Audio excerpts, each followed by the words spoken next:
What's up, guys? Welcome to your 50th batch tutorial. That's awesome. Give yourself a pat on the back. And in this video, we're going to be checking out some more file system stuff. We've been working with files just recently. We've been manipulating them, making them go crazy, making them dance for us like they're our minions. And today, we're going to remove them. We're going to get rid of them. We're going to worry about deleting them and erasing them. So we don't need Notepad++ for now, but we are going to need the Windows command prompt, since that is our batch engine, our batch shell, if you will. So let's give this a go. If we check out the simple help file, we've got, let's see up here, all this stuff. A whole ton of stuff. What do we have? First of all, we've got DEL, and this is the one that I want to be showing you guys today. I can mark this. It deletes one or more files, and that's the one that we're normally going to be working with. And there is also erase. Erase is synonymous to DEL. They both do the same thing. But there you go. Those are the two commands we're going to be working with. So let's actually check them out. Let's see what we can do. Now, this command will delete one or more files. We have all these tags you can use, and remember, DEL and erase are pretty synonymous, so they have the same sort of functionality. And obviously we need the names of the files to delete. So this specifies the list of one or more files or directories. Wildcards may be used to delete multiple files, and if a directory is specified, all the files within the directory will be deleted as well. So that's how it works. You've got some tags here. The -P will prompt for confirmation before deleting each and every file. So if you supply like a list of files, it'll make sure that you really want to do this before you do it.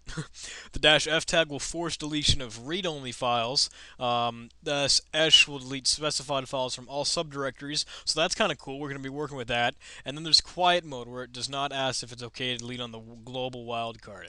And the -A will select files to delete based on attributes, and there's attributes here whether the file is read-only, whether it's a hidden, that sort of thing. And the prefix meaning not means you can supply things that don't happen to fall into these categories, but do happen to fall into the other categories, that sort of thing. So let's give this a go. I'm going to create a new folder, make directory folder. Let's get right in there with our cd command to change directory. Echo stuff into file .text, and what I will do is delete that. Delete file.text, and now there's nothing there. It's pretty easy, pretty simple, and let's give ourselves a little bit more of a refresher on what it is that we're doing here, though. Prompt for confirmation before deleting each file, so let's show off that first. Let's create that file one more time, del-p for the file, and it'll prompt whether we want to delete that. Maybe we don't. Let's echo stuff into file 2, file 3, file 4, file 5. Now we've got a whole ton of files here. So let's dir, actually, sorry, del. All these D's, I don't know. So I want something that starts with file and has a dot in it. Does that make sense? So we can actually use multiple wildcards here. Starts with an F, has a dot in it somewhere, and that sort of thing. If we delete all those, that's pretty simple, right? Actually, let's try and change this environment a little bit more. L-P-F /read-only files. Delete specified files from all subdirectories.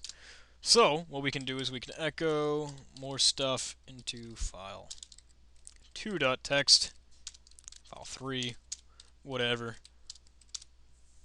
That sort of thing. Okay. Now we can head out of this folder. What we can do is we can delete S, anything that ends in a text, from folder. Actually, let's do this. That's scary. It's deleting everything. Everything that ends in an S. Alright, I probably should stop doing that. So you gotta be really careful with that, because if you don't supply any actual folder that you want to jump into, it will use every subfolder. In fact, it looks like it does that regardless. So, yeah, be very careful with that command, that's all I can tell you. And let's keep working with that, though. quiet mode, do not ask if it's okay to delete on global wildcard. So let's change directory into the folder. What do we got in here? Did we delete anything? No, we did not. That sucks. Okay, delete anything.txt, and if we just use this, it'll ask us if we want to, if we use a single wildcard on for everything, it'll ask us if we want to do this, and we can stop this with the -q tag, as you can see, and then it just deletes everything.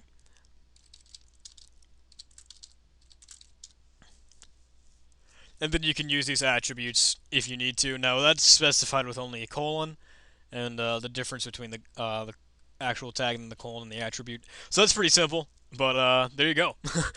I hope you enjoyed this one. I know it was a little messy, but hey, bear with me, guys, because deleting things is kind of a dangerous job. So if you ever, if you are ever in the scenario where you need to do that, maybe it's a little bit better to do things in a graphic user interface. Or if you need to delete special things new that have to be really specific and they have to be specified, try doing it inside of a for loop. With the for loops like we used in the copy video, you can do a lot more interesting things because you can specify which files you want to be deleting using wildcards without using wildcards. If you catch my drift. So there you go.